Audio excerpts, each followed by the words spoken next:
Penangkapan JN saat berada di kediamannya bermula setelah laporan salah satu perusahaan perkebunan sawit di Pali mengalami pencurian.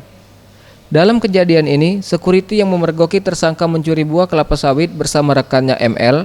Namun saat dipergoki, tersangka melawan dan membacok salah satu security dengan senjata tajam. Sementara rekan tersangka ML yang masih buron memukul kepala korban dengan gagang senjata api rakitan hingga luka-luka. Terkait kasus ini, Kapolsek Penukal Utara, Ibtu Alfian menjelaskan bahwa tersangka merupakan spesialis pencuri buah sawit yang meresahkan perusahaan perkebunan dan kerap melukai korban dengan senjata tajam dan senpi rakitan.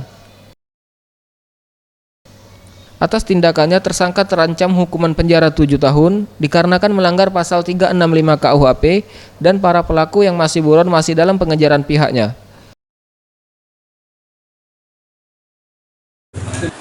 Waktu itu korbannya dibacok sampai berobat 32 jahitan di kepala dibacok dan ditutus dengan senpi. Mereka ini sangat licin sekali karena begitu setelah mengambil sawit dijual dan mereka larinya ke hutan, jarang pulang ke desa. Begitu kemarin ada informasi dia pulang, kita lakukan penggerbekan. Alhamdulillah dapat dan dibawa ke Polres untuk diperiksa dan disidik dan diproses secara hukum yang berlaku.